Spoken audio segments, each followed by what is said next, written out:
Benny was pacing by the back door, his nails tapping in frantic rhythm against the tile. He hated thunder, and the storm rolling in wasn't helping either of us. I held the leash in one hand, trying to calm him with soft words like I used to, at the clinic, steady, even low. Kayla was rummaging through the cabinet above the sink, snapping open drawers, muttering something about the calming drops. She couldn't find them. I offered gently, "Try the hallway drawer. That's where I saw them last." That's when she turned. "Just let go," she snapped. "You're not helping like always." It didn't come out of nowhere, but it still hit like it did. I felt the heat rise to my face, not from anger, but from something heavier. I looked down at Benny, still trembling, and unclipped the leash. My fingers moved slower than usual, but I didn't say a word. Kayla didn't look at me again.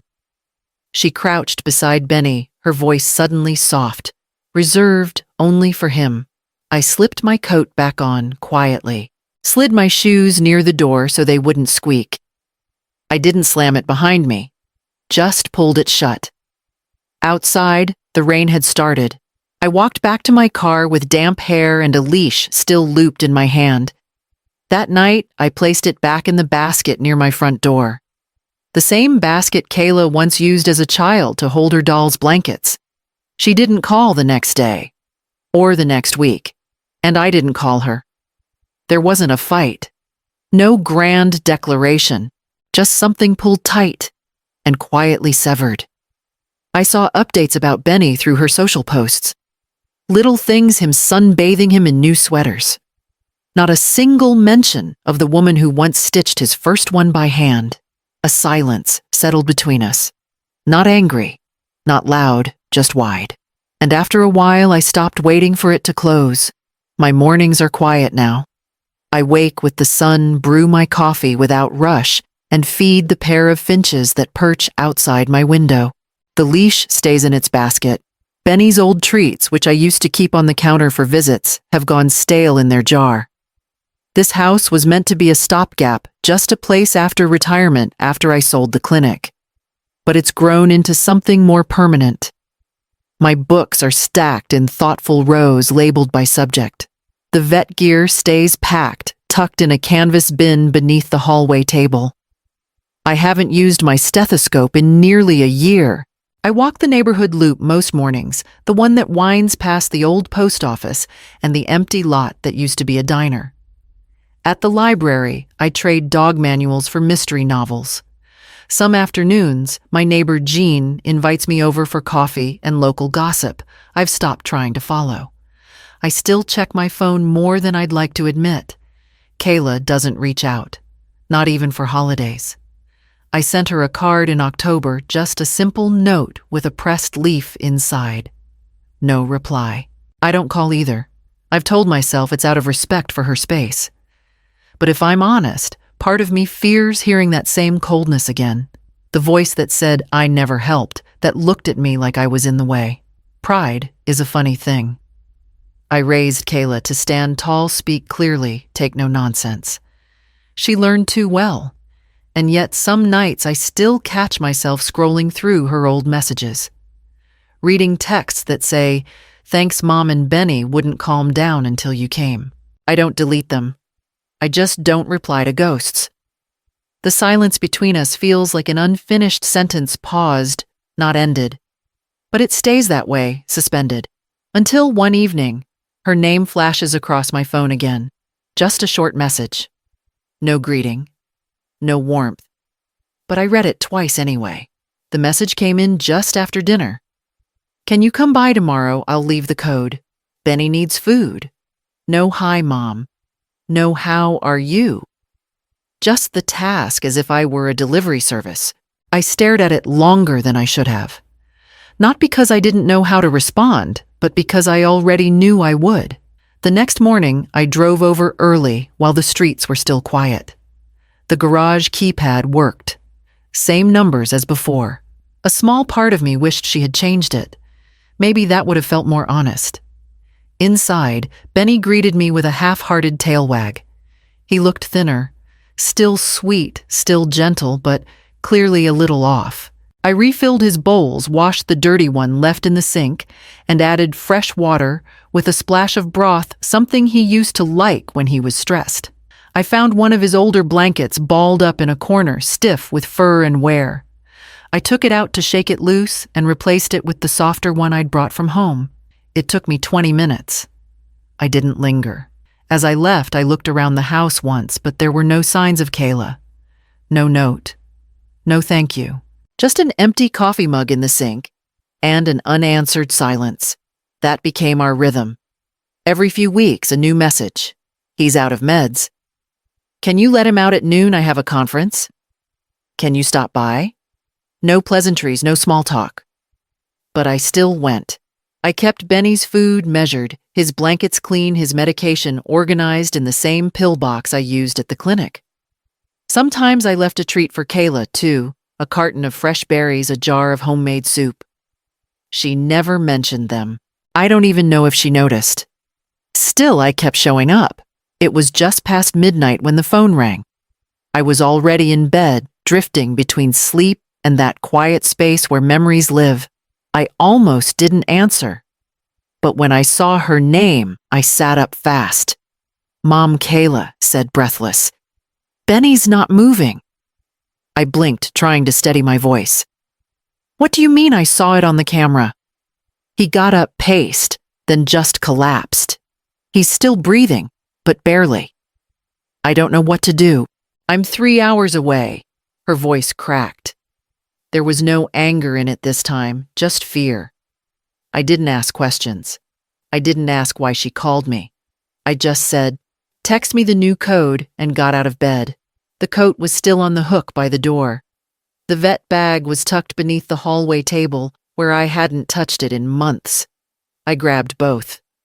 It was strange how fast my hands remembered what to do. Thermometer, glucose gel, stethoscope. I didn't think. I just moved. The roads were wet, but empty. I barely remember the drive.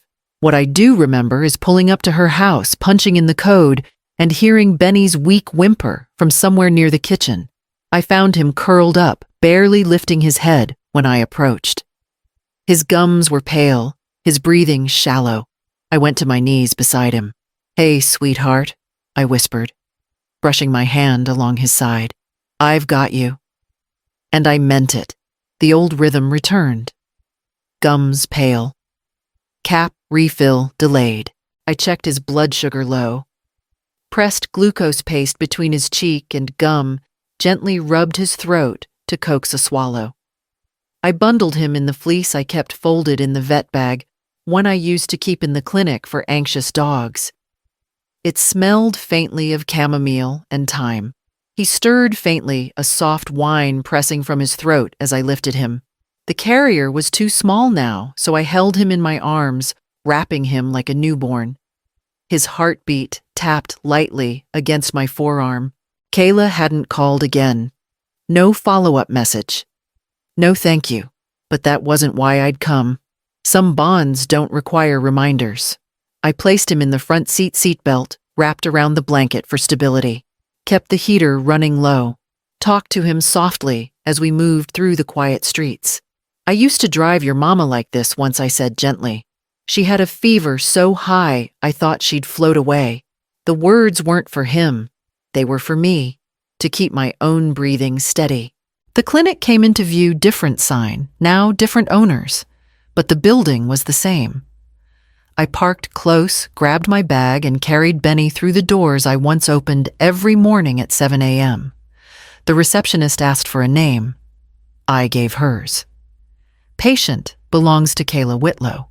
Then I waited still, wrapped in silence, still focused on what mattered most, getting him through the night. They brought him to the back without asking too many questions. I knew the vet on duty, Dr. Patel, barely out of school when I left the practice. He nodded politely, maybe vaguely recognizing me, maybe not. The intake form was short. I filled it out by habit. Owner Kayla Whitlow, patient Benny, age 13, breed terrier mix. I hesitated over the emergency contact, then left it blank. She hadn't followed up.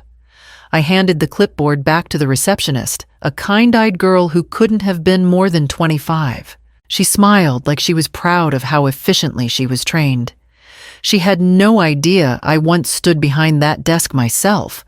Late nights, early mornings, through births and losses and everything in between.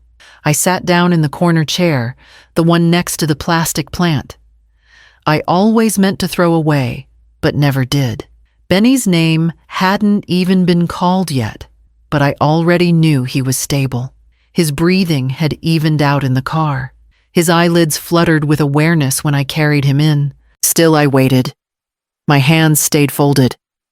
Not shaking, not tired. Just ready in case someone needed me again. The ache in my chest wasn't about Benny. Not entirely. It was about the exam table I helped choose, the charting system I created, the quiet rhythm of care that once shaped my every day. I had stepped away from it for good reasons. Retirement, age, space for Kayla to grow. But sitting here watching a younger woman type Kayla's name on a chart I used to sign, I felt something hollow out. Not bitterness, not regret. Just a quiet sense that I had slipped out of the frame without anyone noticing. Forgotten, but still useful. Still capable. Still loving. When Dr. Patel finally returned and said Benny would be fine, I nodded and thanked him. He handed me the discharge sheet. "Do you want to call the owner?" he asked. I paused, then said, "No. I'll tell her in the morning." Kayla stepped through the front door late in the afternoon. Her suitcase wheels scraped softly against the tile. Benny lifted his head from the couch cushion and let out a low, tired bark. His tail thumped once, then again, slower than usual, but steady. She dropped her bag and crouched to hug him, burying her face into the fur at his neck. "Hey, buddy," she whispered. "Hey." I was already seated at the coffee table, the medications lined up in neat rows, prednisone antibiotics, a syringe for the oral dose. I didn't interrupt their moment. When Kayla finally looked up, her expression shifted. Eyes flicked from Benny to me, then to the chart I had drawn up. "I didn't think you'd—" She trailed off. "You didn't have to drop everything," she said finally. "I know," I said. She sat on the floor beside the table. I showed her how to measure the dosage, how to ease the liquid past his tongue without making him gag. She followed every movement with careful attention, nodding occasionally, not saying much. There were questions in her eyes, but she didn't ask them. I didn't push. The silence wasn't cruel this time. Just careful. Benny dozed off between us, head resting on the blanket I'd brought from home. The same one she used to pull over herself during movie nights when she was 10. After the lesson, I stood to gather my things. She didn't stop me, but she didn't move either. "I'll leave the meds schedule on the fridge," I said. Kayla nodded. "Okay." I slipped my coat on same rhythm, same hook by the door. As I reached for my keys, she said softly, "Thanks for being here." I turned, gave her a small smile. "Benny's a good boy. He deserves it." She didn't argue, just nodded again. There was a space between us that hadn't closed, but it no longer felt sharp, just worn. And the next morning, when I came by for his dose, the porch light was already on. I arrived just before 8. The porch light was still on, casting a soft glow over the steps. Kayla opened the door before I could knock, holding 2 mugs of coffee. "I figured you'd come early," she said, not meeting my eyes. I took the cup without a word and followed her outside. We sat on the porch swing, the old one I'd helped repaint years ago. Benny curled up by the door behind us, breathing easier now, still wrapped in that faded fleece. The sun was just starting to push through the trees, quiet light settling over the grass. For a while, we didn't say anything. Just sipped in silence. Kayla turned the mug in her hands, staring into it like it might explain something she couldn't. Then softly, "I was awful to you." I looked over, but she didn't look up. "I know that," she added. "I've known for a while." I nodded, slow. Not to forgive, just to acknowledge? She let out a shaky breath. I kept thinking, if I apologized, you'd remind me how bad I was. That you'd make me sit in it. I didn't respond right away. I took another sip. The coffee was a little too sweet, but I didn't mind. I expected judgment, she continued, but you just showed up. Still, I said nothing. She looked at me finally, waiting for something, maybe reassurance, maybe permission, to feel less guilty. But I wasn't there to rescue her from herself. I was just there because the dog needed his meds and because I still loved her, even if I didn't always like who she'd become. I'll mix the liquid dose in, she said after a while. You've done enough. I handed her the marked syringe and watched as she knelt beside Benny, steady and focused. She was quieter now, softer maybe, but not fragile, just real. We stayed on the porch for a few more minutes. Then she asked if I could come again tomorrow, just in case she forgot the timing. I said yes. Kayla met me at the door that morning with Benny already waiting, harness on tail, gently thudding against the floor. She smiled just a little and held out the leash. Do you want to take him this morning? She asked, her tone casual, but I didn't miss the weight behind it. I took it without hesitation. We stepped outside together. The air was cool, the sidewalk damp from last night's rain. Benny padded ahead, not quite his old speed, but eager enough. We didn't rush him. Neither of us said much at first. About halfway through the block, Kayla asked, when should I worry about him not eating? I glanced at her. If he skips more than one meal, or if he acts off while drinking water. Watch for that. She nodded, filing it away. A few steps later, he twitched a little in his sleep yesterday. That normal. Dreams, I said. Or if it's too frequent, maybe low calcium. But it sounded like dreaming. She asked more about signs of relapse, about medications, about how I used to know when a dog was hiding pain. I answered simply, not like I was teaching, just remembering out loud. It had been a long time since we walked like this. Years, probably. Side by side, not out of obligation, but out of something slower, gentler. Not as patient and caregiver. Not as daughter asking for help or mother giving it. Just two women walking the same path.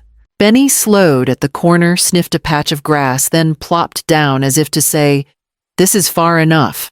We stood in place watching a squirrel dart across someone's porch. Kayla reached over and scratched behind Benny's ears. Thanks for teaching me, she said. I never thought I'd care about any of this. I looked at her and smiled. You always cared. You just didn't know how to show it. She didn't argue. When we turned back toward the house, she kept her hand lightly resting on the leash too. We walked home together, both of us holding on. The envelope was tucked behind the framed photo, resting on the porch bench, like it had been waiting all morning. I almost didn't notice it until Benny gave a small bark and nosed at the bag of feed I was carrying. I picked up the frame first. It was the photo Kayla had taken with her phone the morning after Benny stabilized me on the porch steps, still in yesterday's clothes. Benny wrapped in that fleece blanket, his head tucked under my arm. I hadn't even realized she'd captured it. Behind it, taped to the back, was a folded slip of paper in Kayla's handwriting. I didn't say it that day. I should have. I'm sorry. You're not just helpful. You're the reason I still have him. I read it twice. Then a third time. The porch was quiet, except for the wind through the pine trees at the edge of the yard. Inside, I cleared a small space on the bookshelf. Moved aside the old photo of my first clinic ribbon, the faded business card I never threw away. I placed the new frame beside the silver dog tag I used to wear on a chain under my scrubs. My own terrier's gone now, almost a decade. I stepped back and looked at them together. Not trophies. Not memories frozen in time, just small reminders that care doesn't vanish just because you age, and that sometimes, even if people forget who you were, they eventually remember what you did. The doorbell rang that afternoon. Kayla stood on the steps. Benny at her side. She didn't say anything, just gave me that look, the kind that doesn't need words. I opened the door wider. She stepped in without hesitation. And just like that, something shifted. Not completely, not perfectly, but enough. She stayed through dinner, Benny curled up by the hearth. And when she asked if we could go through his diet plan again, just to be sure I didn't reach for the chart, I just sat down beside her and started to explain.